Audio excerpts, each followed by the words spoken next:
So that's what I'm trying to do.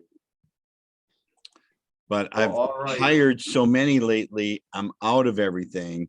And I got to catch up. I'm going to take the perspective off of all of we management people, and we'll get things started because I'm seeing 12:01. All right, Got so it. welcome everyone. Today, you kind of got a little bit short notice for what we're going to be discussing. But the topic for today, and by the way, I'll tell you, this did not clearly come to me until this morning. Maybe I was looking for a little divine intervention to give me really what's the hottest topic that we need to address for the day. But it came with clarity this morning as to what I have been talking about. And matter of fact, Chris has even been sharing with us really indirectly about today's topic. So Chris has been saying, we need to take advantage of our buyers. And by the way, real open discussion. So if you want to take yourself off of mute and throw into this discussion today, please do so. But Chris has been saying we need to take advantage of the buyers and use them and being able to go out and find listings. So today's hot topic really just focuses around something that we should be doing, which is developing a list of unlisted properties. See, buyers are not a problem right now.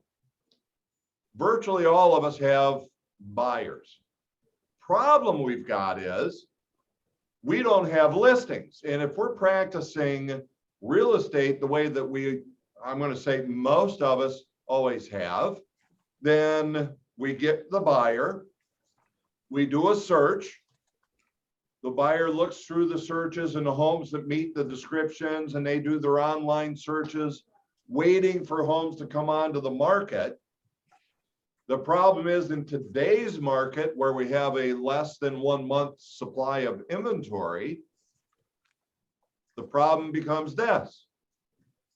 Well, my buyer finds that, so does your buyer, and so does everyone else's buyer. And before you know it, they have 25 showings and 10 offers, and it's very difficult for us to get an offer accepted. So what we need to do, I believe Chris's term is leverage the buyer. So what has he really been meaning by that? Well, from a perspective of getting listings, we should be calling all of these potential sellers. It should be withdrawals, expireds, for sale by owners. It should be that we say, hey, Mr. and Mrs. Buyer, if there were a neighborhood that you could move into, what would it be? Well, boy, if I could do the preserves, I'd love to be in a preserve. That maybe we would then go out and send letters. Or even better yet, and Kyle Matta, I love you. You're our top performer overall. And back in December, he says, I'm out knocking on doors. In December, in downtown Rochester, because he had a buyer that he was working with. He was out knocking on the doors for that buyer. But of course, what do we discover when we do that? We get other buyers. We get, more importantly, people who are thinking about selling. What we hope that we end up with is a listing that we could sell to anyone.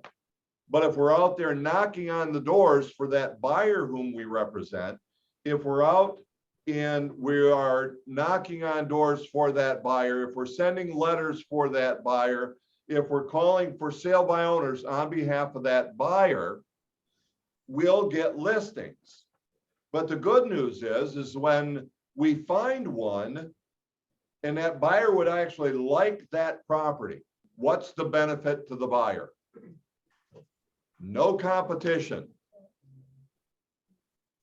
So when we talk about leveraging the buyer, in reality, isn't this what we should be doing for the buyer? Want to get more buyers on board? Represent the buyer correctly. Get with them, sit down, and tell them what you do to help them find a new home. Really, all we're doing is talking about prospecting. But it's probably the best and the number one reason that we have to go prospecting. And probably for most of us, the one reason that we will be the most comfortable in going out and doing that. And if we have them under contract, we're going to get paid. And someday I'll introduce you to the aspect of how to be able to get a buyer to sign on that they'd even owe you 5%. Or selling a FSBO to them and they're committed to make sure that they pay you at least 4% or whatever you determine. And what's the advantage to them of doing that? Well, instead of 6%, there's only 4%. Instead of you representing a seller, you're representing them only. Instead of having a boatload of competition, they have none. So there's a huge benefit to, as Chris Hendricks has been putting it, leveraging the buyers. I'd like to say it's simply, there's a huge benefit by properly representing and providing services to the buyers whom have said, you are my agent. Let's go find them the property. So I want you to make note of this. Here's ultimately what we could and should be focusing on right now is finding or creating a list of unlisted homes. An example, go talk to all the for sale by owners. Obviously, it would be great to list the home, but there's other ways to make money off of a for sale by owner. So why don't we call for sale by owners on behalf of the buyers whom we represent? So if you've been into my classes with Alex and I, you know that Alex is clearly, look, close for an appointment, a bona fide listing appointment. On the same point, what I would say is if you can't get that, because I agree that that is what we should be going after. But if you can't get that, then let's settle simply for a face-to-face appointment. But in this market with FSBOs, they're the best people that we can talk to who we can add to our unlisted property list. Now, when I have a buyer, I can go to my list of unlisted properties. Matter of fact, wouldn't a buyer be more likely to want to work with you because of the additional efforts that you go to and that you've created and are looking for properties that aren't even on the market? Again, benefit to you is you're going to find listings. Benefit to them is you represent only them. And if they like one that you found that's not listed, they have no competition. So again, create a list of unlisted properties. Your conversation with a for sale by owner could be very quick. Hi, this is Darwin. I'm a local real estate agent. The reason I'm calling, and they can give you the, well, I don't want to list my home. You know, you're the 57th agent. Man, I can appreciate that. And I'm sure you are getting a lot of calls. With our market today, many agents should be calling you. The reason for my call is that I have a list of unlisted properties. I'd like to know if I could put your home on that list. Won't cost you anything. There's no obligation. It just tells me that if I had a buyer that would work for your home, that you'd be willing to allow me to show it and make the compensation necessary. Would there be any problem with that? Well, I guess not. Great. Now carry it on the rest of the way, unless you called specifically on behalf of a buyer. Then it's the reason we're going to go meet with this for sale by owner. If we do not have a specific buyer, add them to the list of unlisted properties, but let's see if we can now establish a bona fide listing appointment to go out and see them and discuss that. Expireds, Mr. and Mrs. Seller, I know that you were on the market 10 months ago. I'm just curious, would you still be interested in selling? Well, the reason I ask is because I keep a list of unlisted properties. And when I have a buyer that may fit, I'd like to be able to give a call and maybe show your property to them. Would that be okay? There is no obligation to it. It would cost you nothing to be added to this list. Now, again, if I have a buyer, I'm going to go meet with them. If I don't have a buyer for it, I go meet with them, or I try to establish a bona fide listing appointment. Okay. By the way, quick question popped up here. What's a great place to get numbers? My suggestion, by joining Spark, which is, you know Brenda offhand? The Spark. Yeah.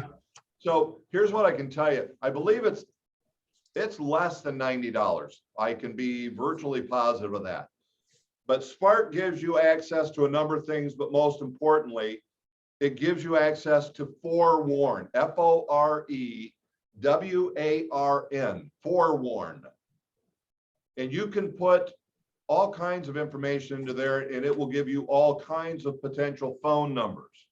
More accurate for an address versus, well, let's say a for sale by owner and expired. So you will find some accurate ones, but of course, remember, it'll give you lots of phone numbers. Call them all, because I'm just looking for a reason to be able to talk to human beings. We should talk about Saturday night, huh? So yeah, Scott, it is Spark, S-P-A-R-K. You will find that in Dash. So either 21 online or for the blue side, My CB Desk. You'll find Spark in there. And again, when you are a part of Spark, you receive Forewarn at no cost. So really, it's join Spark so you can get Forewarn. Huge savings on an annual basis when you do that. Let's see. So let me give you another part to then creating a list of unlisted properties, which will help you list, because you'd be talking with humans. It would be an absentee owner program. Absentee owner. And it would be exactly what it says. It is homes where the seller is absent from the property. How do I find these properties? Very, very simply, I am going to go out to the MLS. We're going to keep this simple for right now.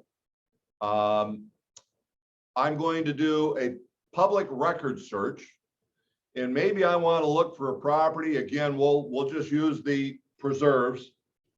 Normally it's the preserves of, you add whatever you want. And in that subdivision is 250 homes.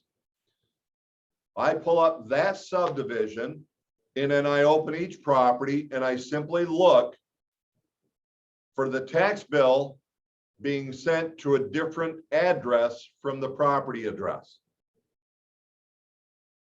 I'm looking for a different address from the property address. I'm then going to send a letter to this list I create. And the letter would say this, so write this down and don't change it. Don't go and get creative and all wordy on me. It says this: dear homeowner, put their name, because you'll have it. I'm writing to you to see if you would consider selling your home located at to a buyer of mine. Dear blank, I'm writing to you to see if you would consider selling your property located at blank address to a buyer of mine. Sincerely, sign your name. And that would be printed out on company letterhead. So the letter itself, printed on company letterhead, it will be sent in a plain white envelope, hand addressed, full postage, in your home address. Home. Yes. I'm scared people might get creepy and come and hunt me down. Now, remember, you're writing to them.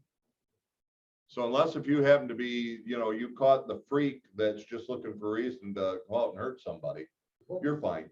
But the whole point behind a home address, they're going to open it. See, if it looks like it came from a commercial company, it may go directly into the garbage. And we don't want it to be. That's the reason. Plain white envelope, hand addressed, full postage, and again, your home address. I got a question here. What about my name, address of this office? That's fine. So the question was, what if it's got our personal name on the return address, but the office address? Look at your office address. If it's going to give any indication that it's a business, I would probably stay away from it because it may not get open. I think, Clarkston office, it's Gateway Center Drive. Not a good address to be able to put on it. We're on Rochester Road. What is almost all of Rochester Road? All business. Not when you get way north, but then you're Oxford or something of that nature, right? So it really, look at your office. It's best if you got your home office. And if you got a PO address, no, same thing. We want it to be open. So hopefully you've got all of that. Now, be prepared, because when you write it the way I gave it to you,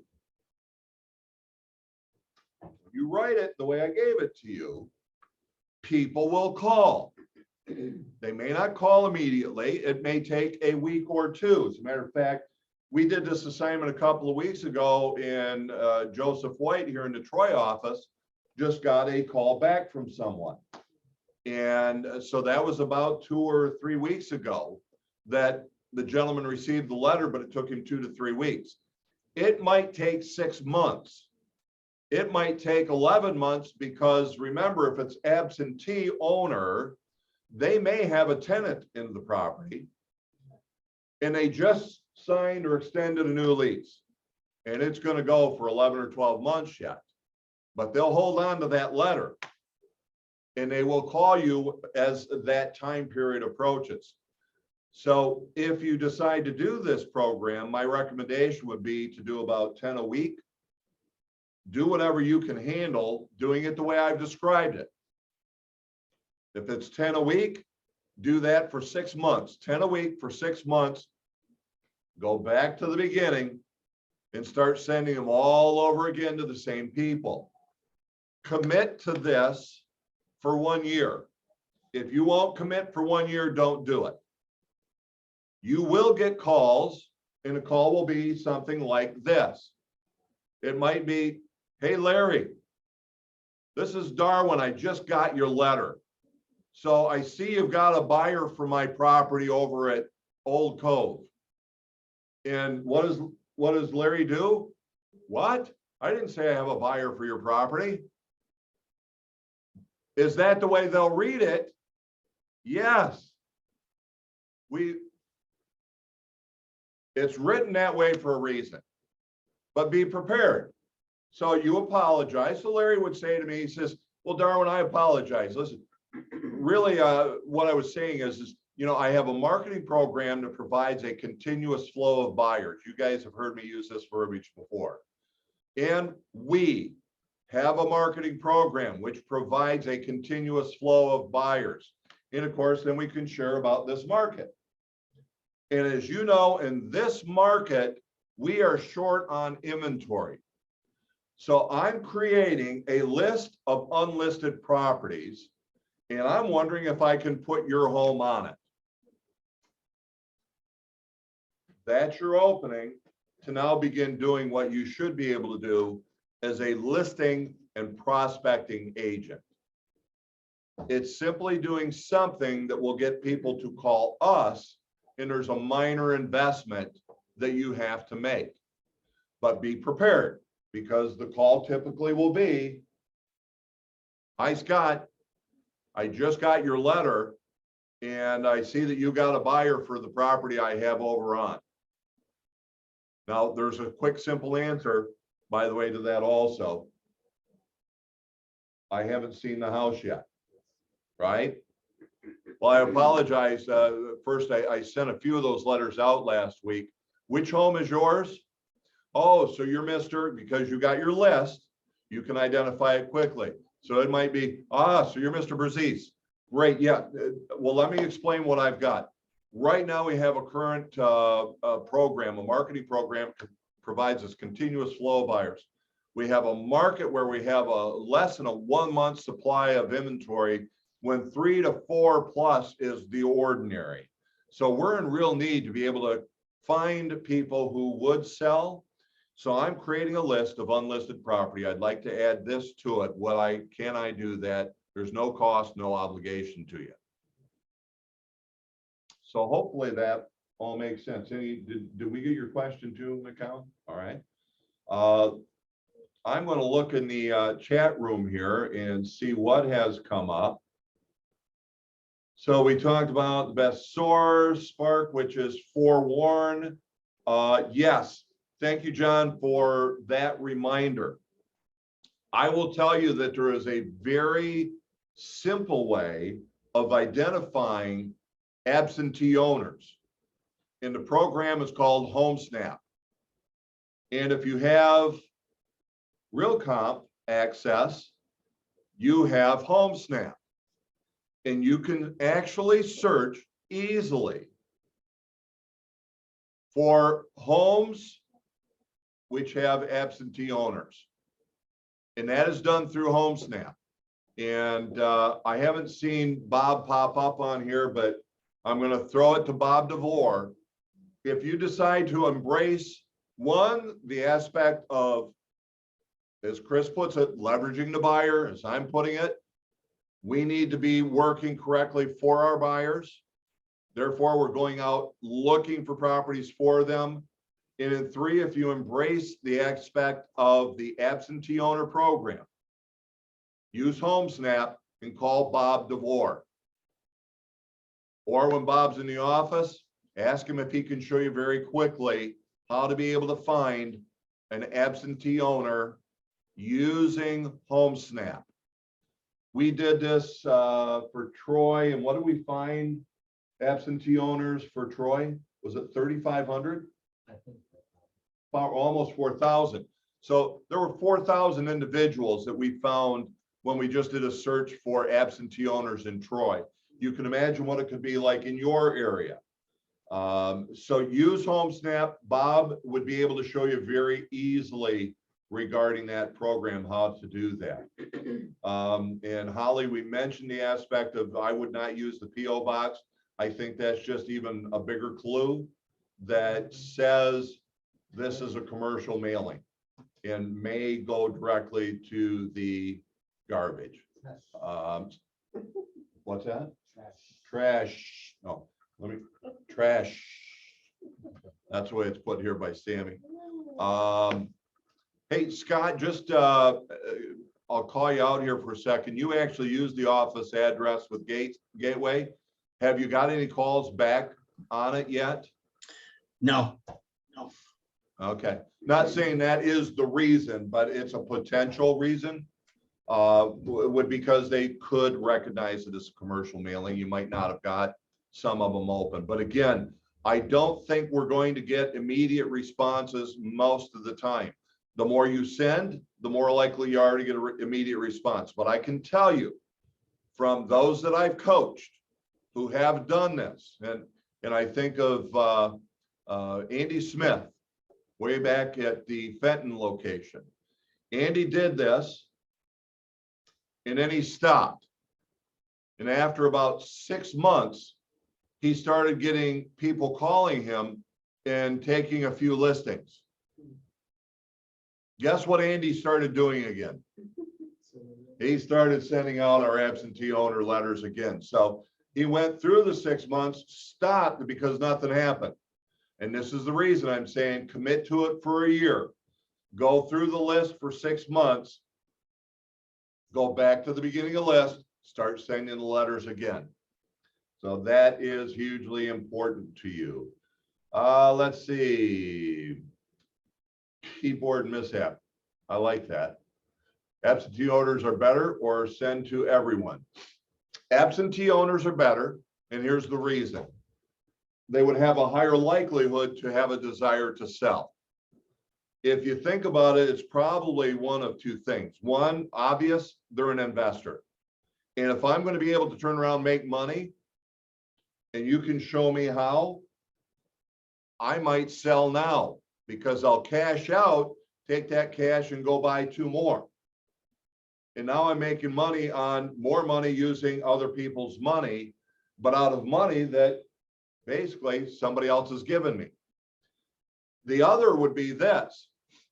I was in a situation where I couldn't sell it. Now I have a tenant in there, but as soon as the tenant leaves, I'm ready to sell that puppy.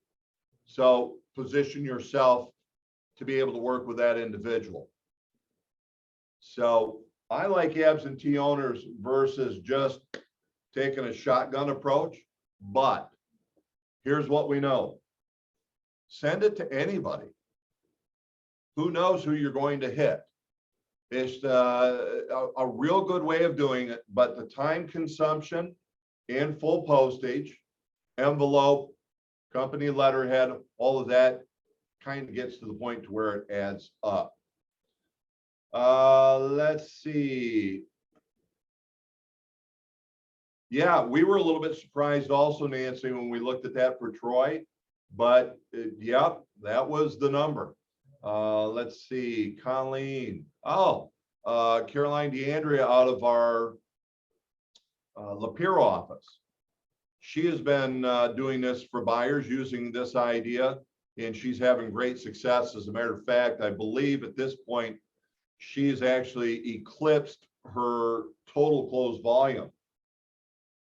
She's already got that surpassed because of the things that she's been doing. So obviously she started it back here, but we know our income 3 to 6 months from now is due to our activities today. So this is something that she's embraced and been doing for her buyers to be able to go find the properties. So I guess the real message here then, let's go out and create a list of unlisted properties. Leverage or use our buyers, or if you look at it from another perspective, do what we should be doing for our buyers anyway, and go find them homes that are not on the market. You'll make more money, have less stress, and show fewer properties. And the neat part is you're prospecting and you can actually enjoy doing it. So I'll hold it open for any other questions for a quick minute here. We'll take one. Anyone? Otherwise, you guys have fun tonight. I'm heading out to Las Vegas to hang out with the Gold Crew at their 121 convention. Hopefully we'll see a few of you there. Otherwise, gang, I'm going to see you in a couple of weeks, because after that, I'm heading to Florida. So next week, I can tell you next week's hot topic. Bob DeVore will be delivering fair housing. I know it's not an exciting topic for most of you, but what a great review that we'll all have, and know that Bob actually sits on the Fair Housing Committee at the state level. So we've got a great individual take 30 minutes and share with us and get an update regarding fair housing. So that's next week. Everybody have a great one. Go talk to people. See you soon. Oh, I was looking for that spark membership.